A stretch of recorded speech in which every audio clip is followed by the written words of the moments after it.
Garuda Express, an international courier service. ఉన్నాడు 16 మాసాలు జైల్లో ఉన్నాడు. ఒక ఆర్థిక నేరస్తుడు, ఒక నైతిక విలువ లేని వ్యక్తి, సొంత జిల్లాల్లో మనుగడ లేని వ్యక్తి గతంలో విమర్శ చేస్తే నీ దగ్గర ఏదైనా ఆధారాలు ఉంటే పట్టుకుని రా, నువ్వు ప్రూఫ్ చేయి ప్రెస్ ముందు, నేను ఉరేసుకుంటా అని చెప్పాను.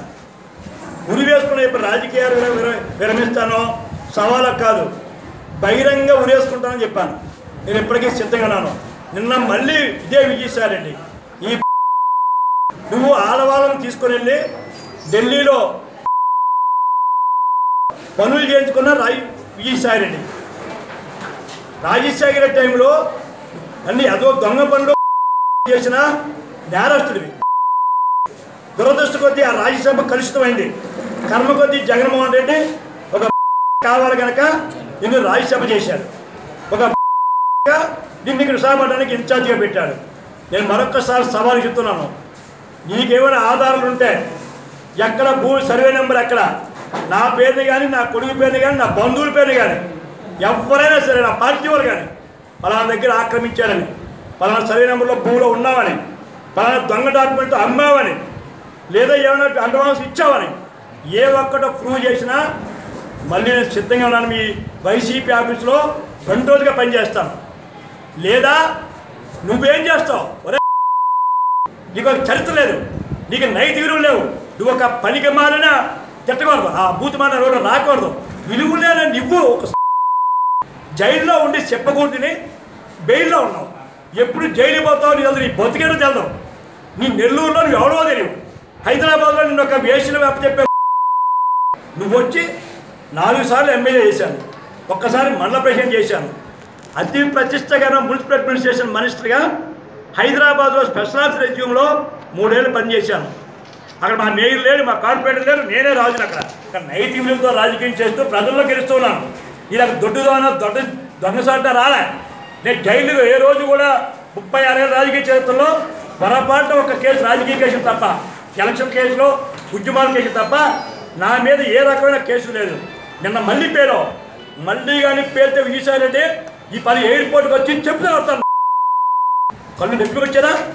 కళ్ళు నీకు నోరు ఉందని, నీకు పేపర్ ఉందని బాగుతావా? నీకు ధైర్యం సత్తా ఉంటే రికార్డుతో రా, నీ ఇష్టం. డేట్ నువ్వే ఫిక్స్ చేసుకో, ప్లేస్ నువ్వే ఫిక్స్ చేసుకో. ఎక్కడైనా అడిగాను డాక్యుమెంట్స్ రా, ప్రెస్ వాళ్ళు పిలువు, ప్రూవ్ చేయి.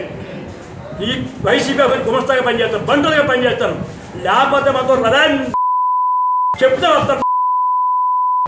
వీటిని విలువ లేని నువ్వు, జైల్లో ఉన్న నువ్వు నన్ను నా కొడుకుని మాట్లాడుతున్నారా? అదో రాజకీయ కుటుంబం, నీకు తెలియదేమో. మా ఫాదరు ఆచార్య వినోబాబా వస్తే రావాడలో 10 acres డొనేట్ చేసాం మేము.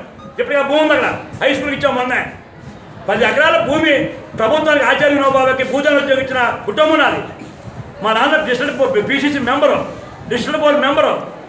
రాజకీయ చరిత్ర వచ్చాను నేను. నీలా గవర్నమెంట్కి డిన్నర్కి వచ్చాడు, 5 ఏళ్ళకి కరెంట్మెంట్కి వచ్చాడు. నాతో రాజకీయ చరిత్ర కుటుంబం. ఇలాగా జైలుకి వెళ్ళి రాలే. ఆ దిక్కుమాలి జగన్మోహన్ రెడ్డిని తప్పుదో పట్టించి వాడిని జైలు పంపింది నువ్వే కదా. దొంగ లెక్కలు పెట్టుకొని దొంగ వ్యాపారాలు చేసుకొని ఇవాళ ఈ కర్మకు వచ్చి రాజ్యసభకు వస్తే దిక్కు విశాఖపట్నం వచ్చి నా మీద పేరుతావు. విజయసాయిరెడ్డి ఎయిర్పోర్ట్కి వచ్చి రోడ్డు మీద తొంతా నేను మళ్ళీ పేరుతా. పిచ్చి పిచ్చి అసలు నీకు నోరు సంపాదించుకో, ఎవరితో మాట్లాడుతావు తెలిసి మాట్లాడుకో. ఏ జిల్లాకు వచ్చి మాట్లాడుతున్నావు? ఈ జిల్లాలో నీకు బతుకులేదు, నీ ఊళ్ళో నీకు బతుకులేదు. విశాఖపట్నం వచ్చి మా అమ్మాయికి దొరికారు ఇక్కడ పనికి మాట్లాడు. నీకు అది బాబు చిన్నప్పుడు దొరికారు, నీకు తిప్పుకొని ఇన్స్టిట్యూట్ను వచ్చి నేను చెప్తా. లేకపోతే నేను పంట హెచ్చరిస్తున్నాయి కాదు. మళ్ళీ పేలం అంటే మాత్రం తర్వాత నోరు మూసుకొని మాట్లాడు, అమ్మాయి మాట్లాడు. ఇష్టసరిగా మాట్లాడితే మాత్రం ప్రూవ్ ఉండాలా? I'm prepare. నువ్వు ప్రూవ్ చేయి. నీ ఇష్టం ప్రశ్న లేదు, నేనేమి మా పార్టీ రమ్మంటలే, బయట రమ్మలేదు. ప్రశ్న కూడా పట్ల ఇవో బలానా నెంబర్, మా చెల్లి, మా అబ్బాయి లేదా కుటుంబీకులు ఎవరు సరే ఒక్క నెంబరు ఆక్రమించినట్టు కానీ, అమ్మినట్టు కానీ, కొన్నట్టు కానీ. నేనే 10 ఎకరాలు సైకిల్ పర్వాలేదు స్కూల్ పెట్టింది, మా నాన్నగారు మా సైట్. భూదానికి మించింది 10 ఎకరాలు నా సైట్. అమ్ముకుని బతికే రాజకీయ నాయకుడు నేను. ఇలాగ దిగజారిపోయి బజారు పడి రాజకీయ నాయకుడు కాదు. మరొకటి నేను చెప్పాను నీకు.